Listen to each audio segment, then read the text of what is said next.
In this episode of Dil Se, we're going to talk about something that members of parliament don't talk about.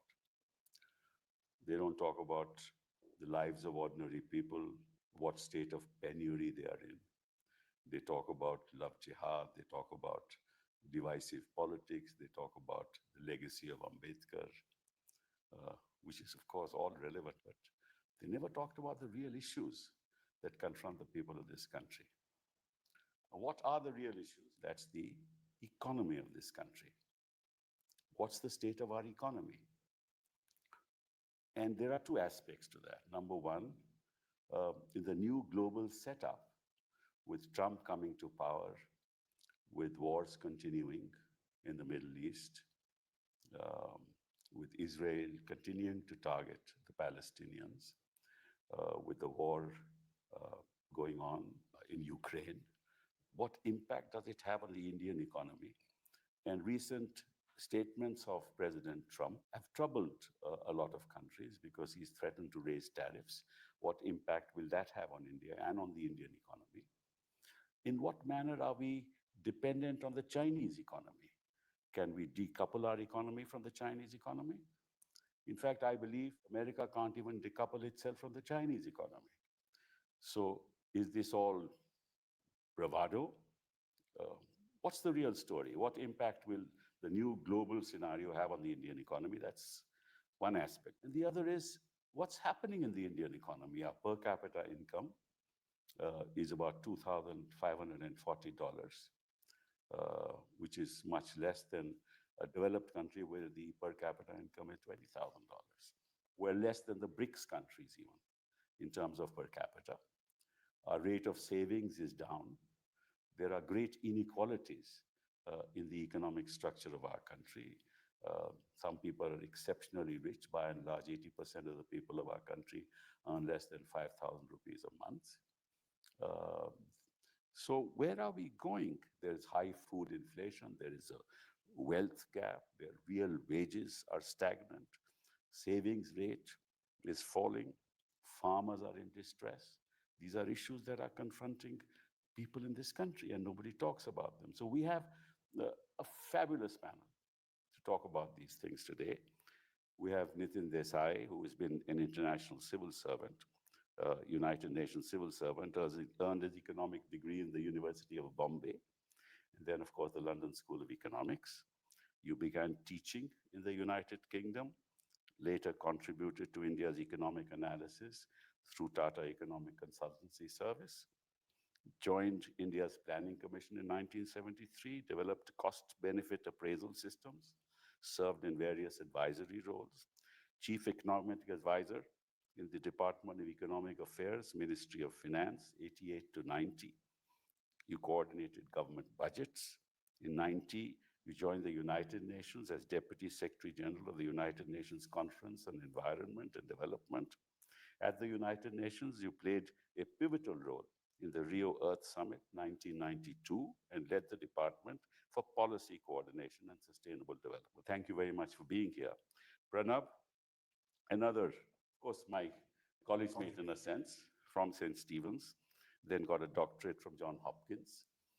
Before that, went to George Washington University and began as a consultant and academic before joining the Indian Council for Research and International Economic Relations, then joined Government of India as economic advisor, Department of Electronics, where you shaped the National Software Policy of 1990 and the Software Technology Park Policy of 1991, principal advisor of the Planning Commission, 1994 to 2007. You authored key five-year plans and midterm appraisals. Then you are the first chief statistician, 2007 to 2010. You modernized statistical frameworks and aligned them with global standards. So there it is. Thank you very much for being here. Pleasure. And of course, my old friend, Sanjay Baru, right? Economist, journalist, author, policy advisor, bachelor's degree, doctor of philosophy, economics. Of course, you're a JNU product. That's right. Right? And well, that's always a matter of controversy. You started as a journalist with Economic Times, Financial Express, And alongside journalism, you played academic roles again in the Indian Council for Research and International Economic Relations, Center for Policy Research, and other institutions. Served as advisor during the time when Dr. Manmohan Singh was Prime Minister, the chief spokesperson to the Prime Minister, and a member of the National Security Advisory Board. What else? Author, you controversial book you wrote on the accidental Prime Minister, which caused a lot of sort of debate, but a candid memoir, as I would say. The other works are India and the World, essays on geoeconomics and foreign policy, and how P.V. Narasimha made history. So thank you very much for being here today. But let me ask you, start with you, Nitin. How do you view the Indian economy in the context of what's happening around the world? I think basically the Indian economy has a very peculiar problem. You know, our exports go to United States and European Union in a large measure, but more than 35% of the exports go there. And we do import from them, but we have fairly substantial surpluses there. When it comes to Russia and China, that basically are the stuff we import from them. There are hardly any exports that go from India to Russia or China. Mhm. So in a sense, we are going to be caught in a situation where a group of people who are our major export clients are at dispute with people who are major import. China is a very important import source for us. Sure. Look at We're going to talk about that in a absolutely while. renewable energy would have been very difficult without the Chinese. But I think, Pharmaceuticals. so India has a very great challenge. It cannot afford to lose connection with either of them. Right. How will they do that if Trump has an open conflict with China? This is going to be one of the great challenges. I have no answer for it, but this is a challenge which they will face. They cannot afford to separate. But our proximity with the United States at this point. Well, yes, but they may push you into going against China. That we can't afford to. we can't afford to do we it. can't afford to, for the simple reason that a lot of our imports of, say, Absolutely. pharmaceutical ingredients themselves and many other electronic products, many products over China. What do you say? What do you think? How is it going to impact the Indian economy? Well, it depends on what scenarios you're playing out. But the fact of the matter is that on the export side, I think we are much less vulnerable. If we play the domestic market the way we could play it. So I don't think that is a huge issue. The big issue is our import dependence. Yes. And that's something which we need to be very careful about. So, I think you talked about pharmaceuticals.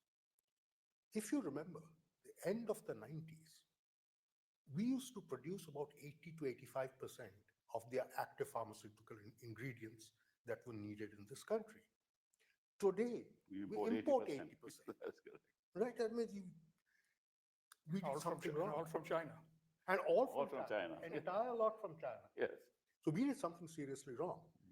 We've started to pivot. But at least on the pharmaceutical side, we do have the technology, we do have the knowledge, we do have the experience. On the electronic side, we are really very, very vulnerable. It's true. I am not even sure whether our military capabilities are dependent upon inputs from China, particularly electronic inputs. As we go more and more electronic warfare, is our vulnerability increasing? That's something we won't know because the technologies that are used in the military are closely guarded secret, and rightly so. Yes.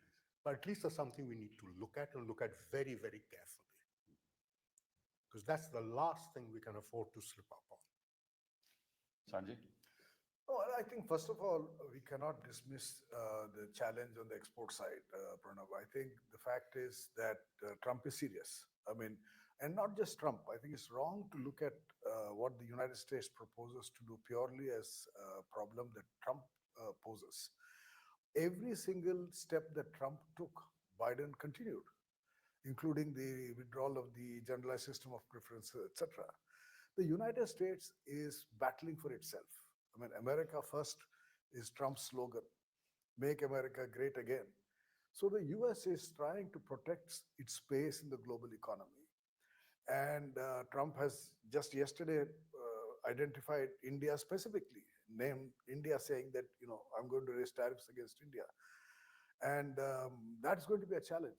We have been trying to negotiate free trade agreements with European Union and the UK, and they're going nowhere. So we have a challenge on the export side. On the import side, there's an interesting game at play. The Chinese have said, okay, we'll try and help you reduce your import dependence, allow us to invest in India and make in India so that we don't have to export to you, but we'll manufacture. And this has started an interesting debate because the economic survey first flagged this issue by saying we should allow Chinese investments. Niti Aayog has recently followed it up with a statement in a recent report that we should allow Chinese imports. And it remains to be seen what decision the government will take and what Nirmala Sitharaman will say in her budget speech. But there is a possibility that we will try to address the challenge on the import side by opening up on the investment front. But apart from the fact that trade poses a challenge, growth too poses a challenge. I mean, the global economy has slowed down.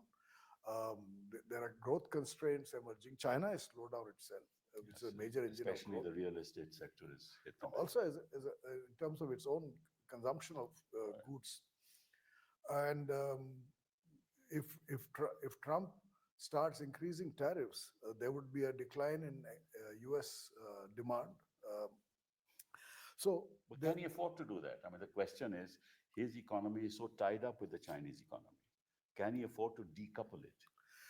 They're not, first of all, they're not talking of decoupling, right? The word now is de-risking. So the talk of decoupling is gone 2 years back when the former, the lady who's now going to step down as Treasury Secretary, said that we are no longer in the game of decoupling, we are de-risking. So they have already conceded a certain weakness by declaring the fact that they cannot afford to decouple from China. But the other challenge for us is that even the countries that are decoupling, European Union, other, US itself, are looking for what's called a China plus one strategy, in which we don't figure. I mean, the countries that have benefited from this China plus one strategy over the last 3-4 years are Vietnam, Malaysia, Can Indonesia. you just explain to those Well, who the are China listening? plus one strategy is, companies which were dependent on China for their manufacturing or imports move away from China to a third country. So That's right. US firms which were operating out of China move out of China. And then where do they go? They go to Vietnam. They don't come to India. They don't come to India, except I think Apple. So far, we have not had any major American investment. When they come to India, they come to the south. Yes. Okay. Yes, that's No, true. but if I might comment on Yes. this as well. Well, let me see, all these GCCs, most of them are in the south. Yes. Yes, that's Essentially, there's a big difference in India. The south is very well placed That's true.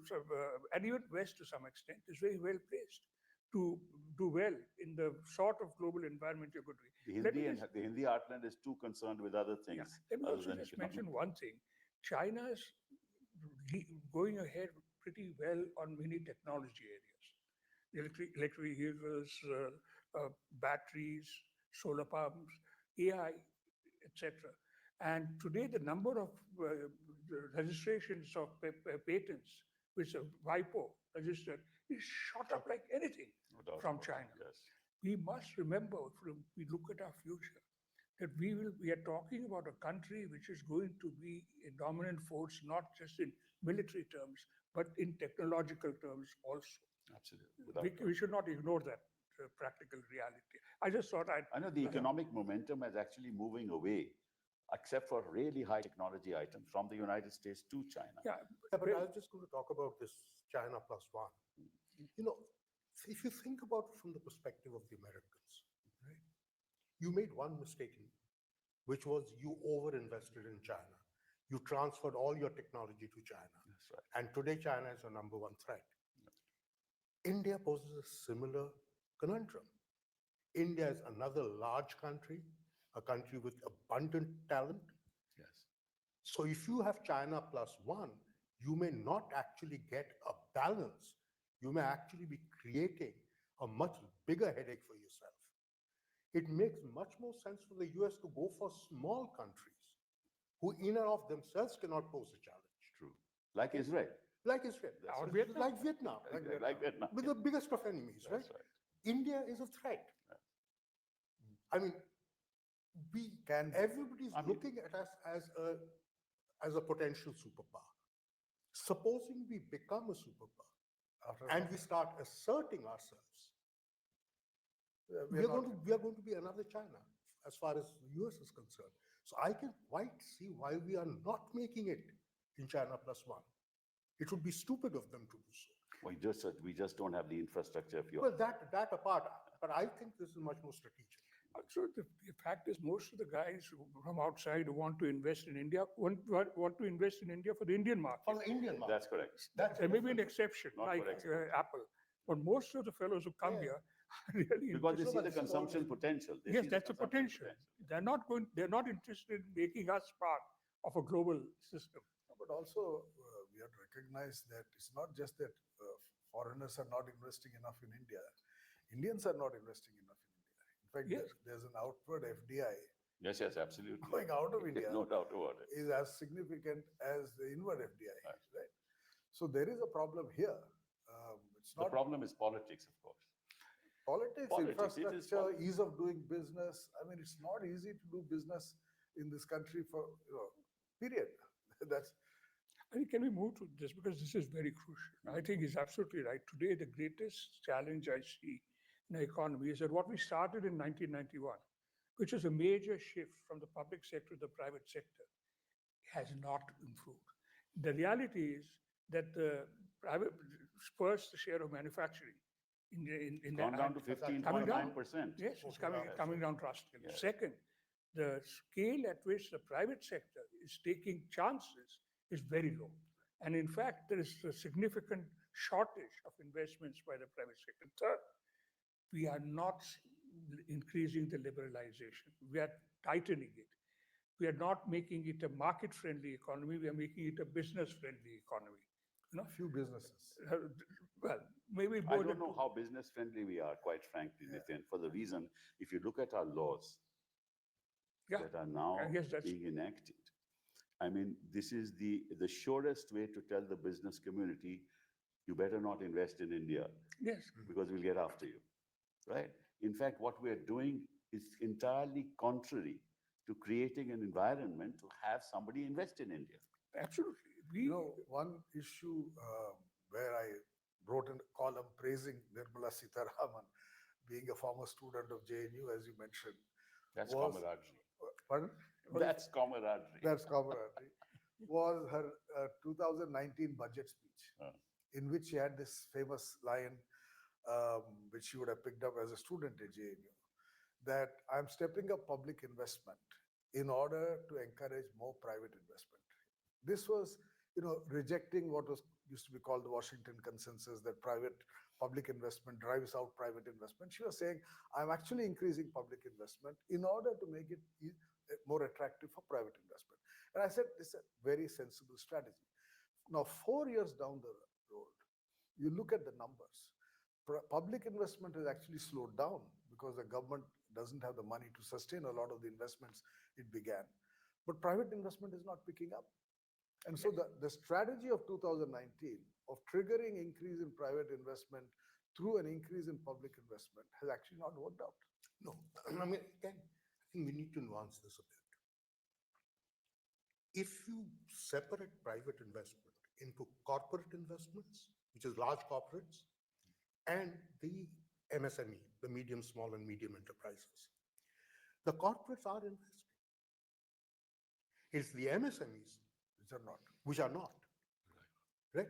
Now, but even in the corporates, the most interesting, most fascinating thing about the data that the corporate sector is throwing up is that for 3 years, despite investments happening, their capacity utilization is stuck at 75%. Oh, I see. It's not going up, it's not going down. Exactly. So they are investing just enough for them to be where they want. They are not thinking. This is the point that was And going not to only make that, just, they are they're not not looking thinking ahead. big. They're not thinking ahead. Where They're do I not see taking a long-term where vision. do I see corporates sufficiently interested in the technologies of the future? How many of them are there? They all say we're going to set up this and unit, that unit, but the reality is their spending on research is negligible. Yeah. This is one of India's great tragedies, that our spending on research is It's what, Set 50, almost 50, entirely $50 billion as compared Yeah, to it's- $600 billion. yes, it is compared to the other countries, it is ridiculously low. So there is no sense of, we must, if I had to advise the government, I'd say your job is to become less interfering with the government. Now, whatever is that? They've started, a bureaucrat decides what is the right thing to manufacture under PLI, how are you doing it properly, and it will be company by company. I think this is absurd. This is no way to run a large economy. Huh? Wait a minute. This is the way we ran it when we had the permit license Raj. Yes, Right, we did except exactly that. But one difference. At the time of the permit difference, Raj, your dependence on the private sector was modest. The major dependence was on the public sector. Now you've changed it to make it a dependence largely on the private. Public sector has become almost unimportant now. True. And in this time, you can't afford to do that. You have to recognize that it's their dynamism, their forward-looking. So you say that Atmanirbhar Bharat is going nowhere, has gone nowhere. Where? Where is the No, evidence? it isn't about it. The target set, if you remember, Kapilji, when you were in government, in 2006, the Krishnamurthy Commission that Manmohan Singh set up presented his report, which in fact was the original Make in India strategy, right? And became part of the 12th plan, which called the chapter called Manufacturing Strategy. In 2006, we set the target that by 2020, share of manufacturing and national Will be income will go up. 25%. Exactly. And it's now 14%. Yes, And it's still From 17%. And it's actually come down during the 10 years of Make in India. that's Make right. in And they India had was to create 100 million jobs. Yeah. Not It happened. was set up in 2014. It's been now 10 years. The first 5 years, it was around 17%. The last 5 years, it's been about 14%. Yeah. So So it's completely failed. And they still tom-tom about, Atmanirbhar Bharat because there's some collaboration in the high-end defense sector. And they keep on talking about it. But even in defense, I mean, our external dependence remains critical. The Of course. Air Chief has, made a statement some time back. The Indian Air Force cannot function without importing aircraft, right? It just cannot function. Navy, we are building some ships, but as far as submarines are concerned, we are still dependent on imports. Armed forces, okay, some tanks, etc., guns we are manufacturing.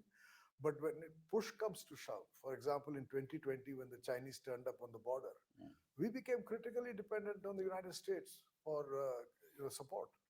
Without the US support in 2020, we could have taken on China. That's correct. Now, just let me give you some figures that I have on various sectors, how we are totally dependent on the Chinese. You mentioned, Pranab, about machinery, electronics, and telecom. 88% of the components used by mobile handsets industry are imported from China. and similar number is true, by the way, of automobiles. True. All the cars you produce. I'm coming to that. Auto components imports jumped 11% to 20.3 billion. 30% of them are imported from China. If you look at medical devices, 70 to 90% we import. Of that, 80% are from China. If you took at solar power products, we have imported $1.2 billion worth of solar cells and modules, and it's a 208.2% year-on-year increase. So pharmaceuticals, the same thing in pharmaceuticals. Textile raw materials, that also have increased. Communications, telecom industry. We don't produce any hardware in this country. It's only software. So if we are dependent so much on imports and we don't have any technological solutions in terms of hardware, how can we ever become Atmanirbhar Bharat? And how can we ever compete with the rest of the world? So technological dynamism and greater enterprise in the private sector. There's a third thing I would like to add, and that is we're seeing a certain absence of demand growth. We're seeing this. All the FMCG companies are complaining for the lack. The reason is inequality, growing inequality. Expensive cars sell, cheaper cars are not increasing that much. So I'd say this is a third thing that I would, apart from opening up the industrial sector to greater enterprises, etc. The third thing is we need something which brings in rising incomes in the lower end, so that there's a larger middle class than what we are getting, because we are facing demand shortages. You ask any company. Absolutely. Ask any company. This is true, but it again brings us back to the point of the MSMEs. So if you think about it, the root of the problem you're talking about is that there is no good employment being created. So the unemployment numbers look all right. It's about 3.5% unemployment. That seems fine. The problem is the moment you start looking at where they are employed. Yes, So you've got a situation where agriculture, where we are shedding jobs. We had gone from nearly 70% of our population being dependent on agriculture down to 42%. Right. We are back up to 46%. People are going back to agriculture, which in any case are too many people working in it. Right.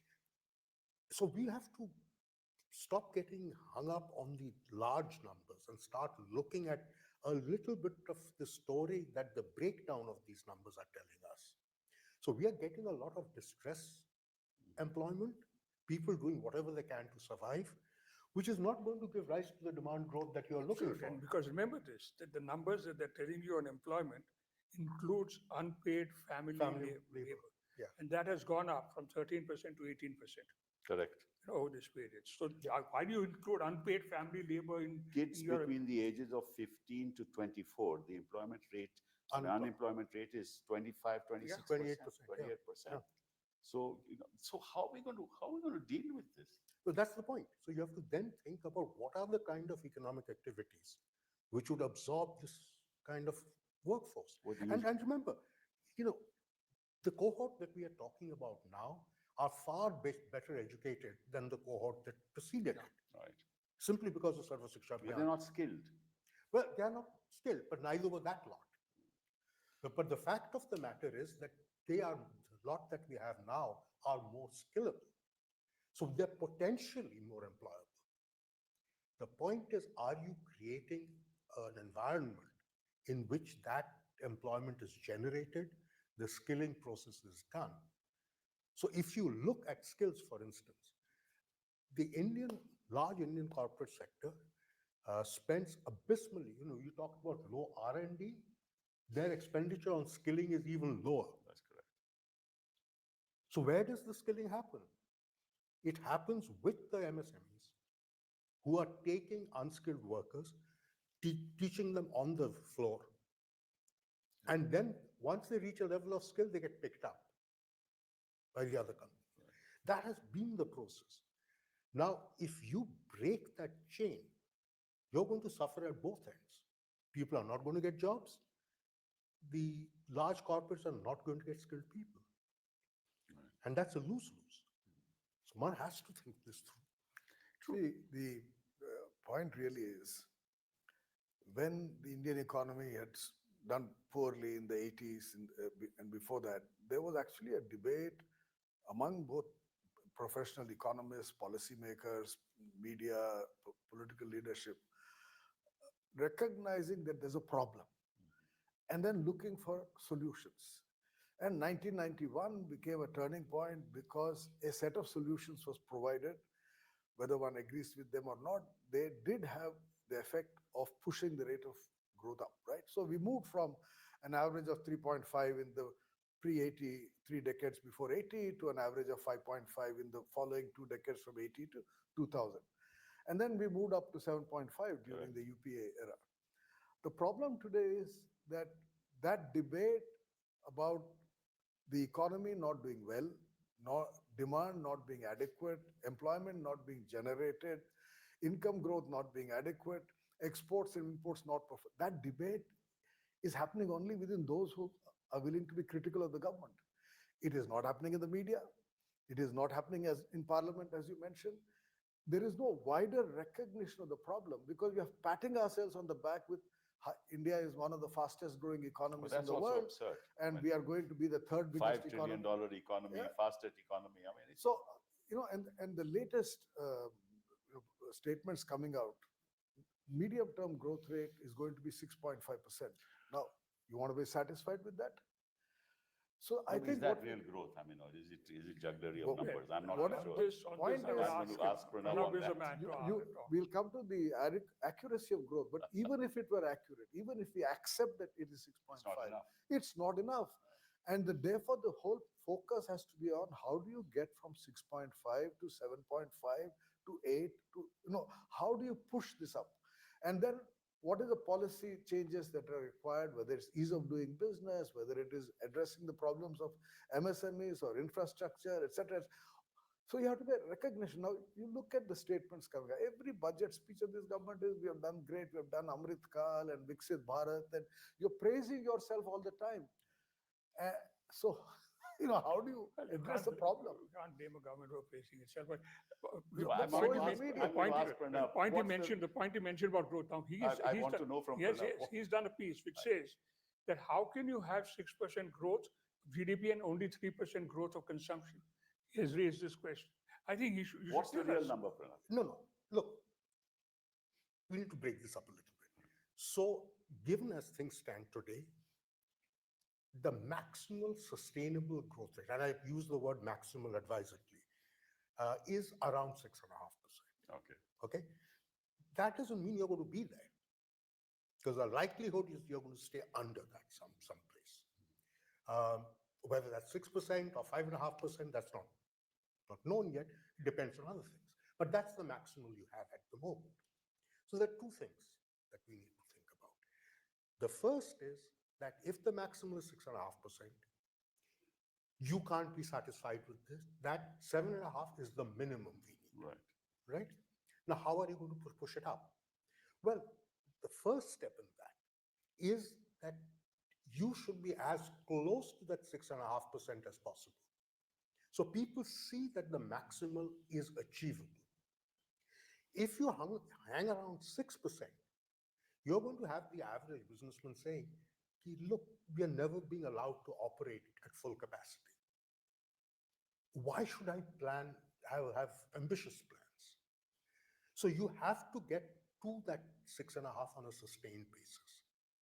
At the moment, whatever be the numbers in the last couple of years, because of the COVID base effect, if you look at it from 2019-20 till now, we are averaging a little over 4.5%. That's what I thought. We've got a ways to go. Okay? But as I said, so you have to start first. If we can go to a situation where for 2, 3, 4 years, we are at 6.5%, then we have hopes of pushing it up. But if we don't get there, Yeah, it's a problem. then you have a problem. Because then you cannot be more ambitious than that. Let me pose a question to you. You say that the corporate sector says, why should I produce more? Because the corporate sector will say, unless there is demand, why would I produce more? Why would I create an inventory, which I cannot sell? And demand can only happen if you put more money in the pockets of ordinary people. So if incomes don't grow, there'll be no demand. If there's no demand, the corporate sector will not increase production.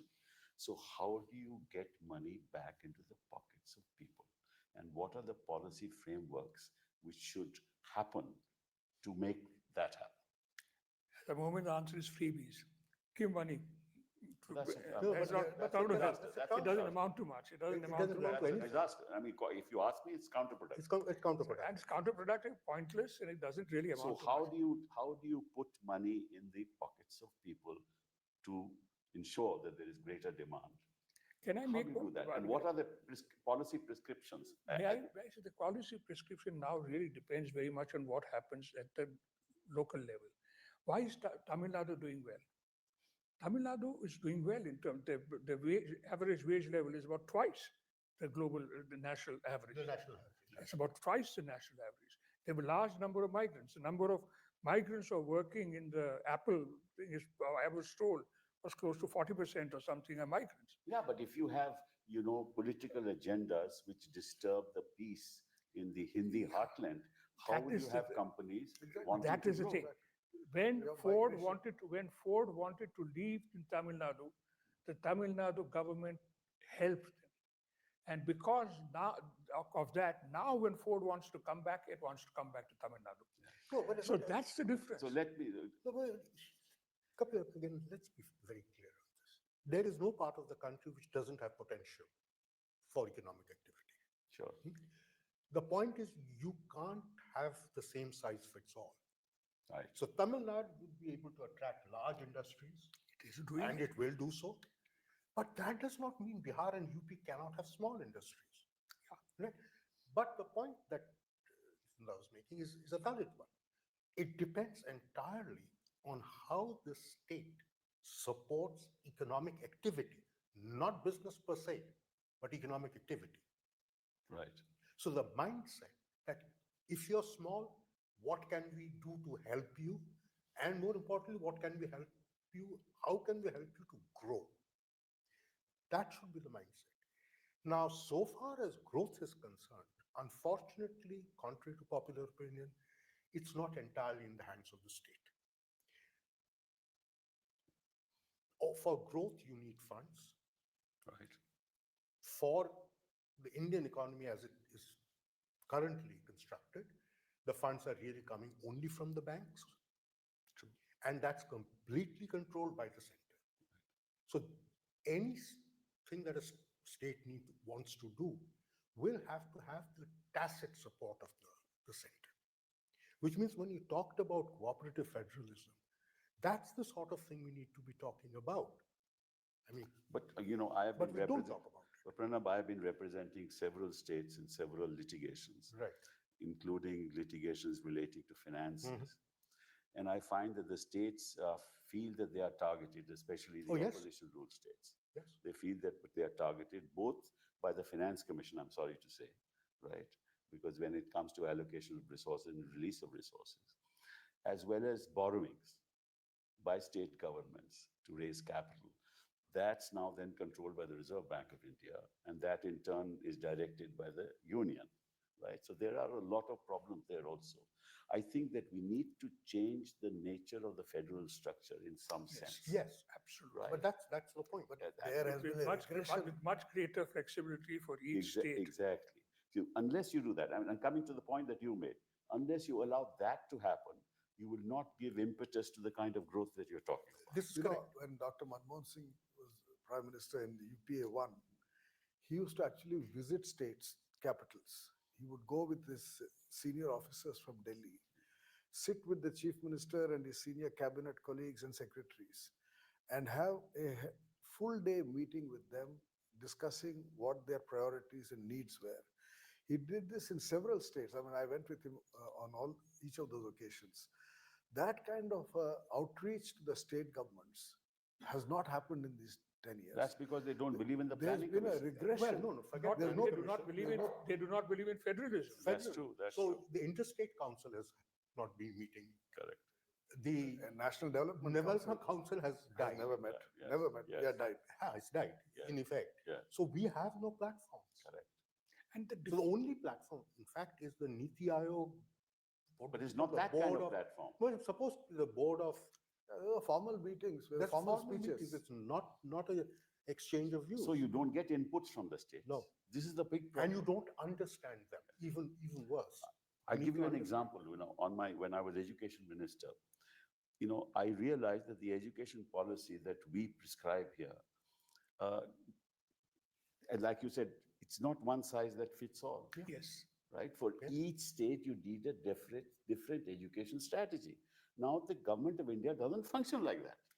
An industrial strategy. This is the No, problem. but what the point is, the government of India has no business Exactly. in having an education policy where education is on the concurrent list. But unfortunately, it's in the concurrent list, so they now control now- it. now So this the is one what- thing we must do is get it back into the state list, get health back into the state list, right? Unless the fundamentals of health and education are set right, according to me, which is what China did. Yes. Yes. Well, Yes. Exactly what China China has empowered their provincial governments far, far more. Even in industry. Even in Even in industry, the That's provincial correct. governments are Across heavily the board. empowered. Let them Very- compete. Very excessively empowered. That's why they landed up with the property problem. But I would say that the nature of the industrial policy I need in Tamil Nadu is different from the industrial Yes, policy I need agree. in I Northeast. agree. On Maharashtra, it will be different from the Northeast, Absolutely. right? So From Himachal. allow that variety. Yes. I mean, all your surplus labor is going to be in North India. 90% of the increase in the number of working age people Will be in is North going to be in India. the North. No, you know, the other And in fact, Tamil Nadu and Kerala are now actually going the other way around. The decline in working age population. you know, here's the interesting thing. We talk a lot about our imports and exports and what an important role they have in our development processes. Every state is importing and exporting from every other state, right? We don't even know what those are. We don't know what the magnitudes are. I see. Right? I've never thought of that. Think of it that way. States are interdependent entities. Can we do with the states what we do at WTO? Yeah. Good thought. Yeah. That's what institutions like Planning Commission, Yes. National Development Yes. Council was supposed to were be. supposed to do. Yeah. They were the federal system. But but here we have a data problem. And this, Kapil, is a serious issue. We didn't have information on interstate flows of goods and services. With GST, we have that information now, except nobody has access to it. Oh, okay. Even the statistical system Doesn't get doesn't get the data from the GST Oh, I see. network. But why is that? We don't know. This is a question that should be asked to the But it's finance. full information is available in GST because the GST is different when there's something is moving Right. between states. Right. Yes, yes. Information is there. The information is there. We would be able Get to a better- track the precise flow of goods and services across all state borders. Better understanding of the interlinkages between states is crucial for one of the things that will help also to develop what I would call national value chains. Yeah. I agree. I agree. We don't have national value chains. No, we keep talking about international value chain. But Never national But value. the value chains that we have are not really as spread out as they conceivably can be. So I think federalism, greater openness, Loosening up of the loosening federal up of system, yes. the center should not say that we know everything. I think the basic requirement today is going back to Deng Xiaoping's principle: color the cat is not important as long as it catches mice. Right. You have to have a pragmatic approach to policy. Exactly. Reduce this level of excessive interference by investigating agencies, by the tax department. This is key. That's key about key. it. Yes. This is Without investor that, confidence. yes. I'll tell you a story. I mean, sometime back before the last election, I was invited to speak to a group of MSME businessmen. And I was told by the person who invited me that, they're all supporters of the BJP. So I better be careful in what I say. So I said, I have no problem. And the discussion was on You the see, you're economy. always careful. I said the discussion is on the economy. At the end of 1 hour of our conversation, all of them were critical about a range of issues, ranging from tax department, ED, this, that, I mean, corruption. So I asked them, I said, I was told all of you are supporters of the BJP, but you only have complaints as business persons. So why are you? So they said, no, wo to Hindu party hai, hamara party hai. So, I think there is a problem with your MSMEs. This is a genuine problem. I mean, I've interacted with them, so I work in that area quite a lot. They're all willing to tell you their problems. Yeah. None of them is willing to go and tell the Government, yes. That's their ED problem. will come there. Yeah. The income tax, notice will come, and the CBI will start asking questions. The summons will be issued. They're all afraid of that. I mean, of course, I have great connections with my constituency, erstwhile constituency. People are afraid. They don't Genuinely know about afraid. it. So, I mean, even FICCI and that PhD chamber, they do have MSME segments. But you look at the budget proposals that come out of there, they are no different from the budget proposals that are coming from the corporates. And I find it very difficult to believe from my conversations with individual MSME owners that the problems are the same. They're not. They're completely different. But there's an anodyne that gets presented. And that's a problem. There's a conversation, there's a communication gap. But that seems to isn't exist. the fact that the savings rate has been going down over the years something to do, Yes, something? yes and no. Yes, basically, much of it is in the household sector is very difficult to make out how, because much of the household sector is direct investments by them, which is also counted towards savings. But the reality is the silence on the investment side. To me, that is the fact that there is no forward-looking investment in analysis in the corporate sector. The MSMEs are in a very bad shape because we do not have a system which allows them to function efficiently and effectively. If I had to identify and suggest to the government, I say, please relook your industrial policy. Don't be so worried about what is being produced, etc. Try and liberalize, make it more federally open, do something special for MSMEs, and try and see in what way you can build a degree of dynamism in the corporate sector. This is what India needs if it wants to expand at 7.5%, 8%. And Otherwise, after all, Mr. Modi came to power saying minimum government, maximum governance. Just the opposite. Just the opposite. I mean, what to do? The last thing I want to touch is on this oligopoly. The fact that the major assets of the country are being controlled by just a few people. I think that has a very demoralizing effect, not just in terms of investment. I mean, I know how, for example, the IBC system works.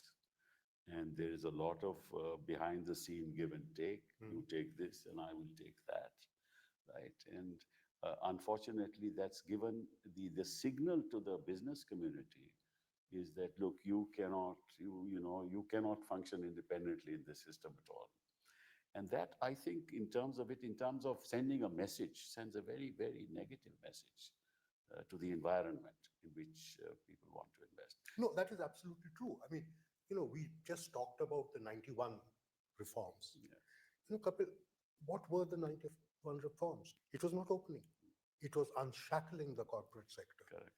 Until then, we had something similar through the license permit regime, where the corporate sector was shackled. 91 just unshackled them and let loose their animal spirits. In a sense, we are there, except the shackles are not as obvious as they were then. The shackles are much more insidious. They're probably a lot more political. Yes. So unshackling the corporates is going to be more difficult in terms of articulating what we think needs to be done. Only we know what the problem is. Only if the politician holds himself back and say, let the economy function. Go. Yet I won't interfere. I think that will create that environment. This is what I think. Yeah, but that would be against the nature of the beast, right? I'll tell you another story. Being a former journalist, I like stories. I was telling someone recently, you look at the news, I used to be an editor in the 90s, right, till the early 2000s. All the time we were under pressure, lobbying by businessmen who wanted their names to appear on the front page of newspapers. This guy is doing this, I'm opening this, I'm investing here, I'm buying this, there was a thirst for publicity of businessmen, and we were all being quoted all the time. Give me photograph dalo.